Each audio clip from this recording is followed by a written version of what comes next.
The chapter opens on a crisp autumn evening, the kind that makes the air taste faintly of pine and damp earth. Clara Bennett sits on the creaky wooden porch of her small, weathered home nestled at the edge of a dense forest in rural North Carolina. Above her stretches an endless canopy of stars, her favorite view, one she's painted countless times but never quite captured perfectly. Tonight, though, the beauty feels distant, overshadowed by a growing unease gnawing at the edges of her mind. Clara wraps her sweater tighter around herself as a cool breeze rustles through the tall pines surrounding her property. She glances toward the tree line, where shadows dance like restless spirits under the moonlight. For weeks now, she's felt watched, a prickling sensation between her shoulder blades whenever she steps outside. At first, she dismissed it as paranoia, remnants of old fears resurfacing after years buried deep. But tonight, something is different. Her breath catches when she spots him, or rather, the outline of someone standing just beyond the reach of her porch light. He's still, almost unnaturally so, blending into the darkness like smoke. Her heart pounds as she calls out hesitantly, "Hello? Is someone there?" No response. Just silence heavy enough to drown out the crickets chirping nearby. When she blinks, he's gone. Over the next few days, strange occurrences begin to unsettle Clara further. Books in her bookstore are misplaced overnight, despite no customers visiting late in the evening. Footprints appear in the dewy grass near her garden fence, too large to belong to any animal.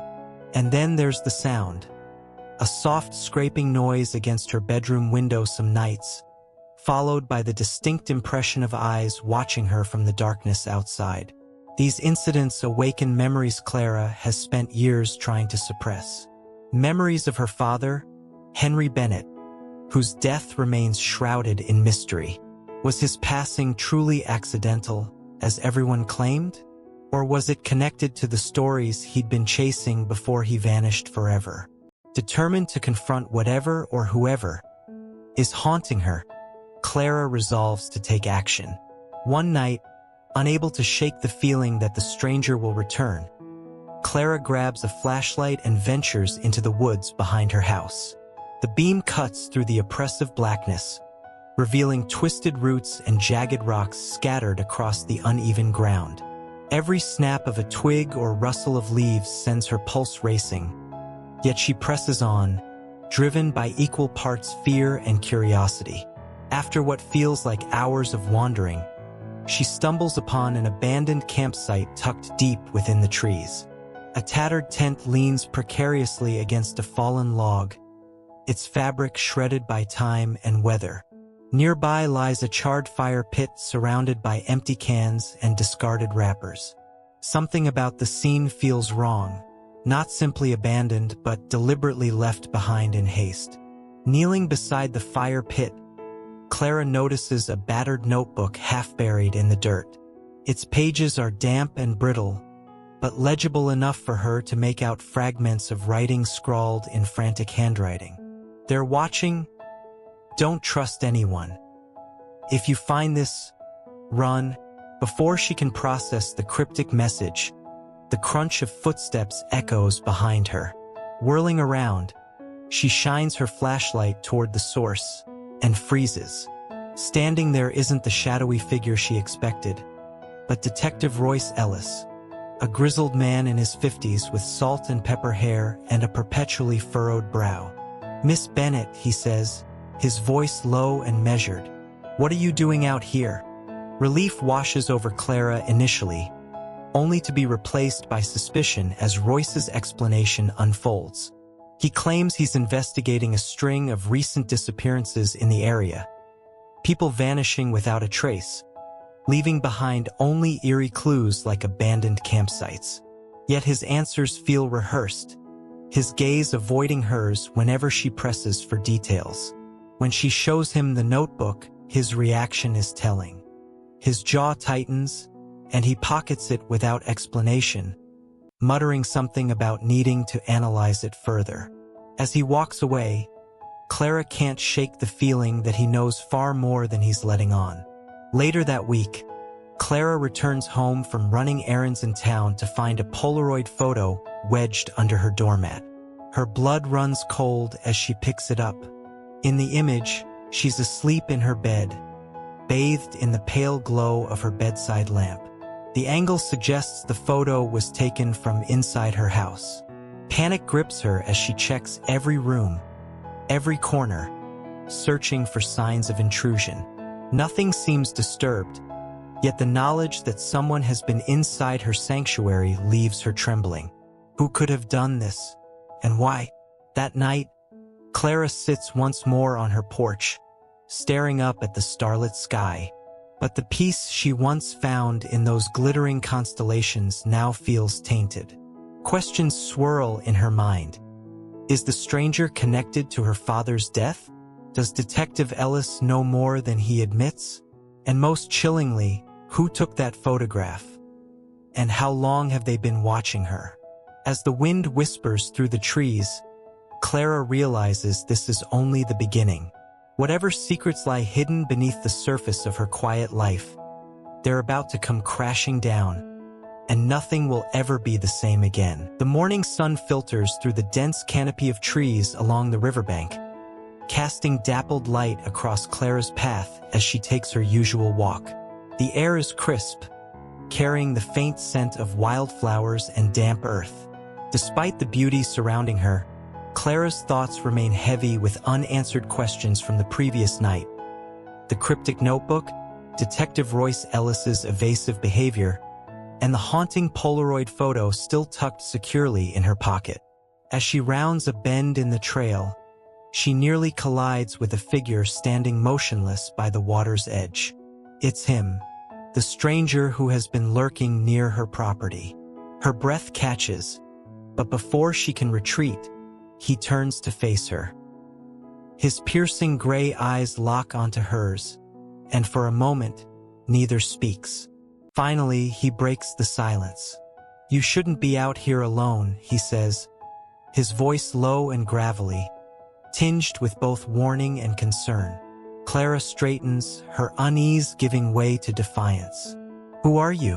Why have you been watching me?" He hesitates, then introduces himself as Ezra Cole, a name that sends an involuntary shiver down her spine. There's something familiar about it, though she can't place why. He explains that he's passing through town, but his guarded demeanor suggests there's more to his story. Still, curiosity outweighs caution, and Clara presses him for answers.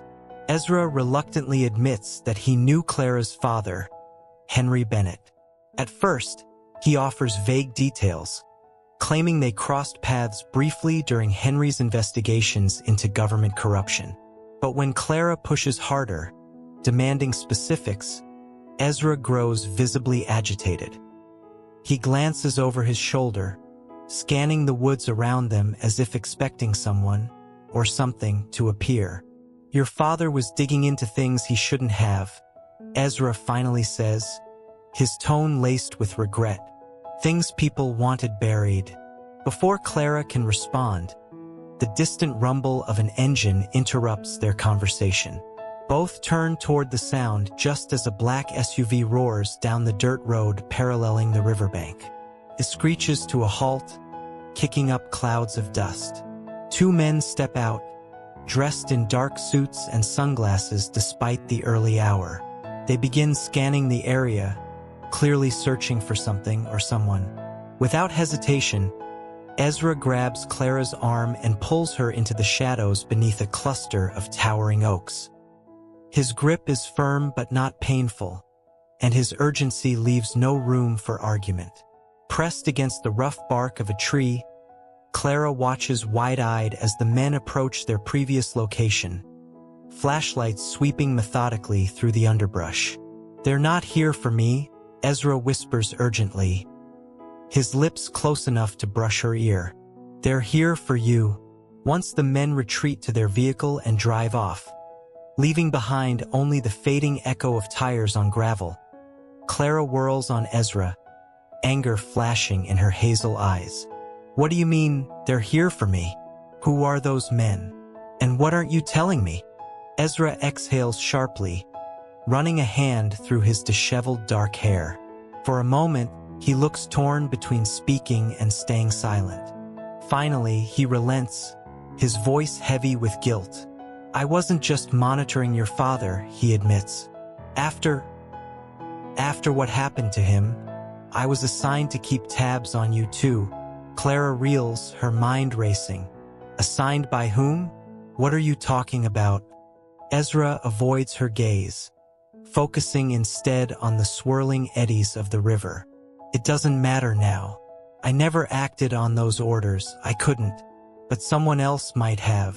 That's why you need to be careful, Clara. You're in danger, whether you realize it or not. His confession leaves her reeling. On one hand, his admission confirms her suspicions that her father's death was no accident. On the other, it raises new doubts about Ezra's true intentions. Is he protecting her or manipulating her? Can she trust him at all? Despite her misgivings, Clara knows she needs answers, and Ezra seems to hold some of the keys. Reluctantly, she agrees to meet him again later that evening, away from prying eyes. As they part ways, Ezra warns her to stay vigilant and avoid discussing their encounter with anyone, especially Detective Royce Ellis. Back at home, Clara pores over the Polaroid photo once more, examining every detail. She notices something she missed before: faint reflections in the window glass behind her bed. Zooming in with her phone camera, she identifies the silhouette of a man, standing just outside her bedroom door. Whoever took this picture wasn't merely observing her. They were inside her house, inches away from where she slept. A chill runs down her spine. If Ezra is telling the truth, then the threat extends far beyond the mysterious strangers in the woods. Someone closer to her may already be involved. That evening, as Clara waits anxiously for Ezra at their agreed-upon meeting spot, an old, crumbling bridge spanning a narrow creek, she reflects on how quickly her life has unraveled. The peaceful existence she clung to for so long now feels like a fragile illusion, shattered by forces she barely understands. When Ezra arrives, his expression is grim. We don't have much time, he says. If we're going to uncover the truth about your father and protect yourself, we'll need to work together. But know this, nothing about what comes next will be easy. Clara nods, steeling herself for whatever lies ahead. Though fear grips her heart, she senses that Ezra's presence, however complicated, might be the only thing keeping her alive. For now, that's enough. The dim glow of Clara's desk lamp casts long shadows across her cluttered workspace. A makeshift command center filled with maps, notes, and fragments of evidence pinned to a corkboard. It's late, the kind of hour where silence feels heavier, as if the world itself is holding its breath. Clara sits hunched over her laptop, her fingers trembling slightly as she deciphers encrypted files Ezra smuggled out of an abandoned government facility. Each keystroke feels like peeling back another layer of a nightmare she isn't sure she's ready to face. Her focus sharpens when she stumbles upon a folder labeled Operation Starlight. The name sends a chill through her. She's seen it before, scrawled in her father's handwriting on the tattered notebook from the woods. As she delves deeper, the pieces begin to fall into place. But what emerges is far more sinister than she imagined. Clara uncovers a series of emails exchanged between her father, Henry Bennett, and Marcus Drake, the very man now implicated in Operation Starlight. At first glance, the correspondence seems innocuous, discussing logistics and timelines. But as Clara reads further, the truth becomes horrifyingly clear. Her father wasn't merely investigating the conspiracy. He was working with Marcus Drake to expose it. Her heart pounds as she processes this betrayal. How could her father collaborate with someone so corrupt?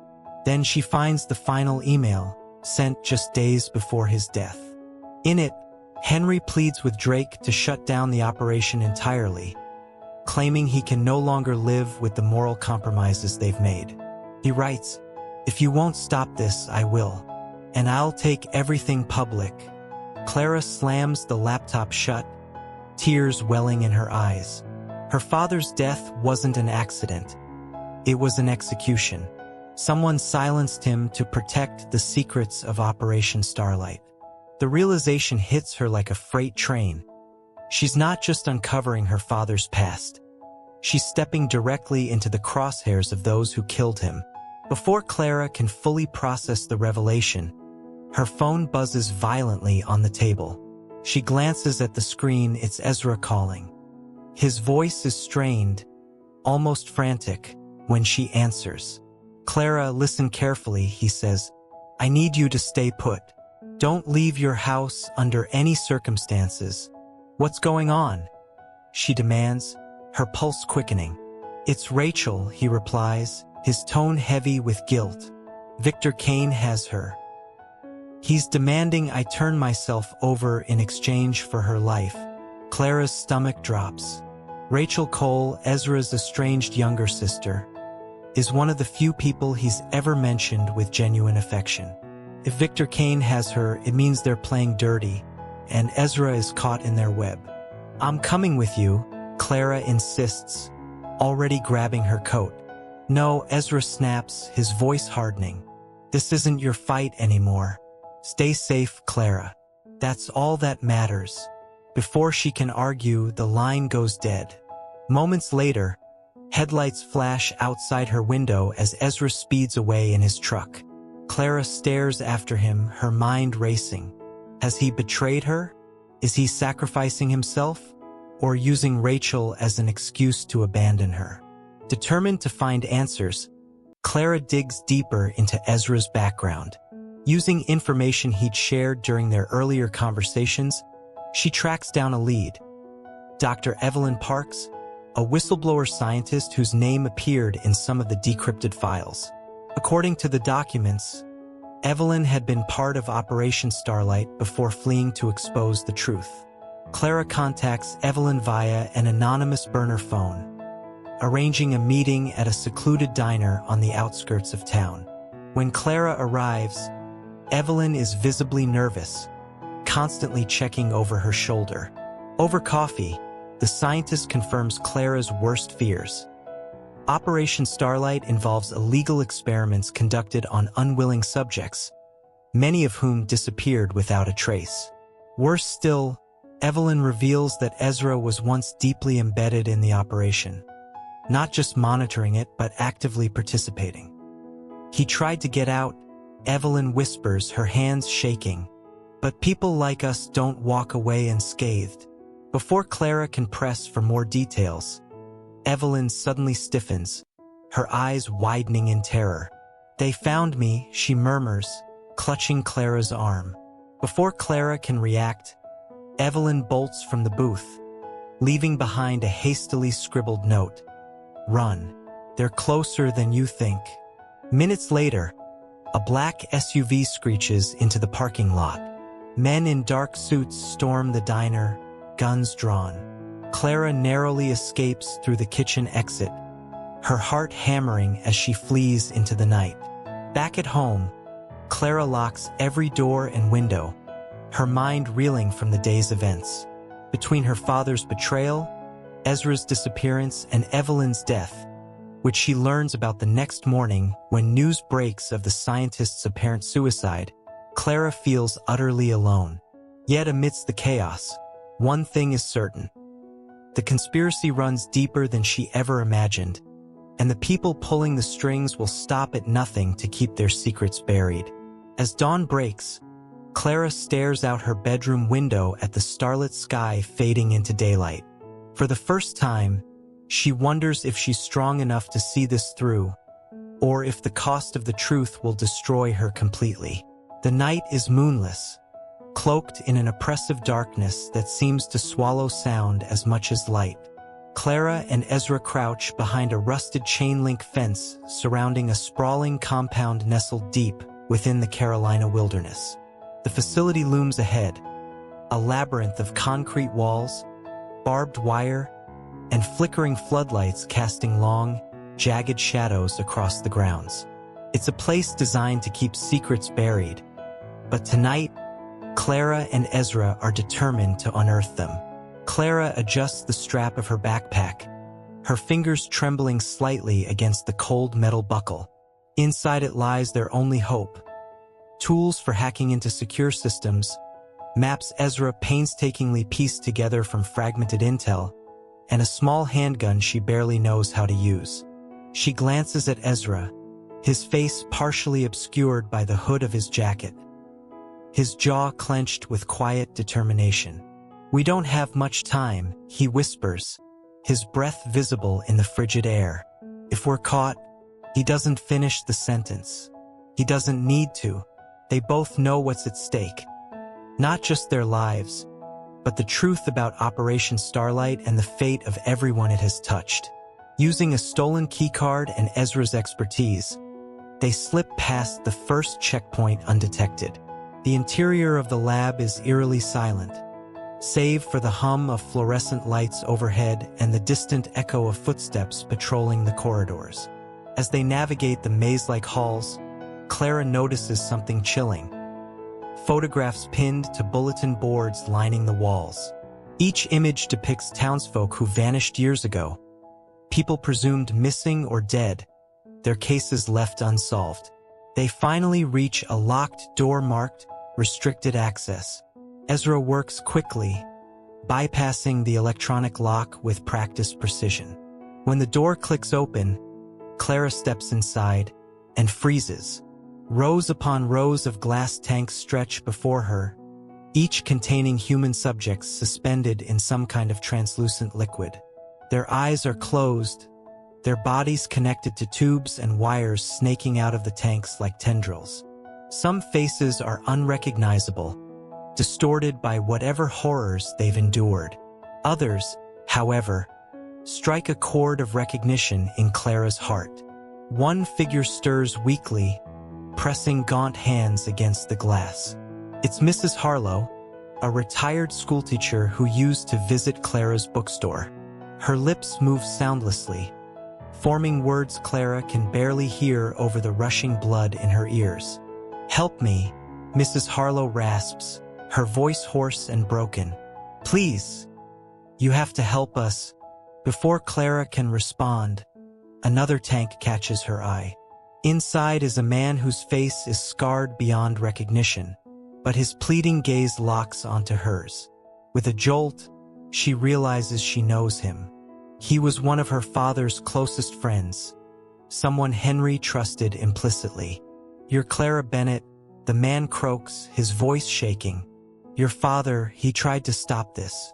That's why they killed him." The revelation hits her like a sledgehammer. Everything, the encrypted files, the Polaroid photo, the strangers watching her, it all makes sense now. This isn't just about exposing corruption. It's about survival and revenge.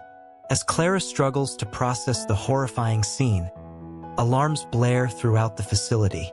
Red lights flash, bathing the room in an ominous glow. Ezra curses under his breath. "We've been made. Move." They sprint toward the exit, but armed guards block their path. Ezra shoves Clara behind a stack of crates as bullets ricochet off the walls. One guard advances, raising his weapon, but Ezra tackles him, knocking the gun loose. In the chaos, Clara hears a sharp crack, a gunshot, and turns just in time to see Ezra crumple to the floor, clutching his side. "No!" she screams, rushing to his side despite the danger. Ezra grabs her wrist, his grip surprisingly strong despite his injury. Blood seeps through his fingers, staining the floor beneath him. "Take this," he gasps, pressing a USB drive into her palm. "It's everything. Proof of what they've done." But Clara begins, tears streaming down her face. "Go!" Ezra interrupts, his voice fierce. "Don't trust anyone. Not Lila, not Sam Grayson, not even Detective Ellis. Promise me." She nods, choking back sobs, and takes off running as more guards pour into the room. Behind her, she hears Ezra shout a final warning before gunfire drowns out his voice. Clara fights her way through the labyrinthine facility, guided by adrenaline and sheer willpower. Every corner feels like a trap, every shadow a potential threat. Finally, she bursts through a service door and stumbles into the forest, collapsing against a tree trunk as her legs give out beneath her. Her hands tremble as she clutches the USB drive, its weight heavier than it should be. She replays Ezra's words in her mind. Don't trust anyone. Was he trying to protect her or warn her? Did he sacrifice himself because he believed in her mission or because he had no other choice? The thought of losing him guts her. For all his secrets, Ezra became her anchor in this nightmare. Now she's truly alone. Back at her house, Clara sits hunched over her laptop, uploading the contents of the USB drive. The files reveal damning evidence of Operation Starlight's atrocities. Illegal experiments, government cover-ups, and a list of names, including those of prominent officials complicit in the conspiracy. But amidst the data, one file stands out. A video recording labeled Project Legacy. Hesitating only briefly, Clara clicks play. The screen fills with footage of her father, Henry Bennett, speaking directly to the camera. His expression is grim, his voice steady but tinged with fear. If you're watching this, it means I failed, he says. Operation Starlight is bigger than any of us imagined. If anything happens to me, find Clara. Tell her I'm sorry. Clara slams the laptop shut, overwhelmed by grief and guilt. Her father wasn't a traitor, he was a hero. And now it's up to her to finish what he started. As dawn breaks, painting the starlit sky with streaks of gold, Clara vows to expose the truth, no matter the cost. But deep down, she wonders if justice will ever bring peace, or if the scars of Operation Starlight will haunt her forever. After discovering the hidden journal and its chilling revelations, Emma is no longer willing to accept the motel's mysteries at face value. She decides to confront Mr. Grayson, determined to uncover the truth about the motel and her connection to it. Armed with fragments of courage and desperation, she storms into the lobby, where he stands behind the front desk as if expecting her. The lobby feels colder than before, the air thick with an unnatural stillness. The neon sign outside casts flickering red light through the grimy windows, bathing Mr. Grayson in an eerie glow. His unnaturally sharp smile widens as Emma approaches, his eyes gleaming like polished obsidian. Behind him, the wall clock ticks irregularly, sometimes skipping seconds or reversing entirely. Emma demands answers, accusing Mr. Grayson of orchestrating the horrors within the motel. At first, he feigns ignorance, but when she produces the journal, his demeanor shifts. He leans forward, resting his skeletal hands on the counter, and begins speaking in a voice that seems to echo from multiple directions. He reveals that the motel was built on cursed land, serving as a gateway between worlds. Its purpose is to trap lost souls and sustain itself by feeding on their suffering. However, he insists he's merely maintaining order, not the architect of the curse. As he speaks, cracks begin forming in his skin, revealing glimpses of rotting flesh beneath. His suit frays at the edges, unraveling into tendrils of shadow. Despite his decaying appearance, his gaze remains piercing, locking onto Emma with predatory intensity. Just as Emma prepares to leave, Mr. Grayson's reflection in the mirror catches her attention. Unlike his physical form, which continues to decay, the reflection moves independently, stepping out of the glass with fluid grace. It wears a pristine version of Mr. Grayson's suit, its features sharp and unblemished. As he speaks, the physical Mr. Grayson dissolves into smoke, leaving only the reflection standing before Emma. His presence exudes authority, yet there's something unsettlingly hollow about him, as though he lacks substance beyond his polished exterior. The reflection's movements are unervingly precise, each gesture calculated to intimidate. His eyes glimmer with an otherworldly light, and his smile never reaches them, creating a stark contrast between charm and menace. When he tilts his head, shadows seem to gather around him, obscuring his outline momentarily. The reflection reveals another devastating truth. Sophie isn't merely a memory haunting Emma. She may already be trapped within the motel. According to him, Sophie's unresolved anger toward Emma fueled the motel's pull, making her vulnerable to its curse. The room grows darker as the reflection speaks, the walls seeming to close in around Emma. Shadows twist into familiar shapes. Sophie's face appears briefly, contorted in rage, before vanishing. The whispers return, louder now, chanting her name in overlapping voices. Before Emma can respond, the reflection straightens, his expression hardening. Leave now, and you might delay the inevitable. But know this, the motel always gets what it wants. And right now, it wants you. With that, he steps back into the mirror, disappearing without a trace. The lobby returns to its previous state, as though nothing happened, but Emma knows better. Her reflection stares back at her from the glass, its eyes glowing faintly before fading. Emma stumbles out of the lobby, her mind reeling from the encounter. As she passes the hallway leading to room 13, she notices the red strings again, slithering across the floor like veins pulsing with life. They coil around her ankles, tugging her gently toward her room. For the first time, she doesn't resist.